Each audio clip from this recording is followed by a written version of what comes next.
न्याय नहीं मिलने पर टंकी पर चढ़ा बुजुर्ग।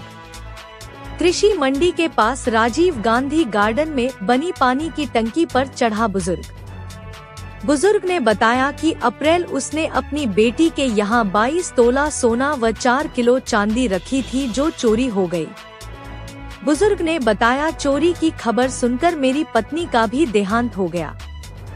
पुलिस की समझाइश के बाद बुजुर्ग को टंकी से नीचे उतारा गया। बुजुर्ग ने बताया कि सभी प्रशासन अधिकारी मुझे आश्वासन दे रहे हैं, कार्रवाई कोई नहीं कर रहा है। चोरी की वारदात पुर थाना क्षेत्र में हुई थी। तो साहब मेरे क्या है कि चोरी हो गई थी, पूर्व बच्ची के वहाँ रकम रखी थी मैंने, वहाँ से चोरी हो गई। तो मैं चोरी हुई तो मैं पूर्व चौकी पे थाने में 10 बार आ गया, लेकिन वो बोलते हैं मैडम है थानेदार जी के, हाँ आ जाएगी। सीआई साहब बोलते हैं आ जाएगी। ये सब पुलिस वाले के उनका ट्रांसफ़र हो गया, उनका हो गया, उनका हो गया। अब सबका ट्रांसफ़र हो गया तो मेरी रकम का क्या हुआ? जब इतने चोर मिल रहे हैं तो मेरा क्या हुआ? तो फिर मैंने बोला कि चलो एसपी साहब के पास चलेंगे। तो एसपी साहब के पास गया तो एसपी साहब भी वापस बात वही है कि हाँ भाई आ जाएगी, धैर्य रखो। एसपी साहब से फिर मैंने आईजी साहब के पास गया। मैंने कहा यार जब मैं तो फकीर हो गया हूँ, मेरे पास अब कुछ है ही नहीं। हिंदुस्तान जिंक में नौकरी करी, बहुत जोरदार नौकरी करी और सब कुछ आनंद मंगल था। अब ये चोरी होते ही मेरी पत्नी शांत हो गई साहब। अब पत्नी शांत हो गई तो अब मेरा तो कोई है ही नहीं है।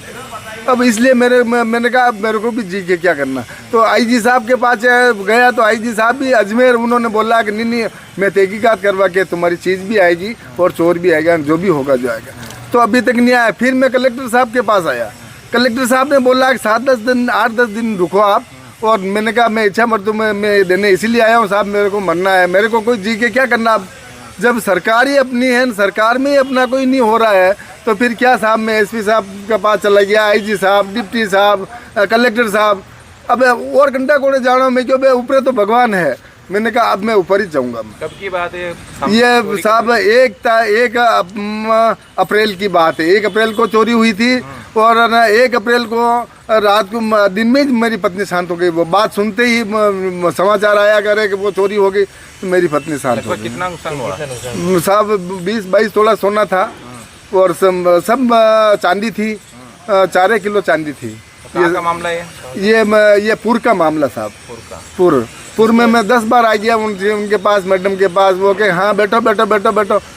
अरे तुम्हारी होशियारी थोड़ी काम करेगी, तुम्हारी होशियारी थोड़ी काम करे तो मैं क्यों मारे के अब मैं कई करना चाहूँ साहब। अब मेरे को न्याय नहीं मिल रहा तो क्या मतलब है साहब। मामला दर्ज कराया वहाँ पे? मामला दर्ज उसी दिन करवा दिया था। मेरे पामना थे, बच्ची थी यहाँ नहीं थी। मेरा बच्चा एक वहाँ वो करता अपने वो लंगर लगाता माँ बंकिया रानी माता जी के वहाँ हसीन। तो वहाँ पे बच्चा और मेरी बच्ची भी वही थी, बच्चे की बहू भी वही थी। तो ये मेरे कमर साहब थे, फौज में थे, तो इन्होंने वो अभी दुकान निकाली उनकी। ये शाम को उधर आके न सुबह सवेरे वापस आया तो बोला कि भाई चोरी हो गई।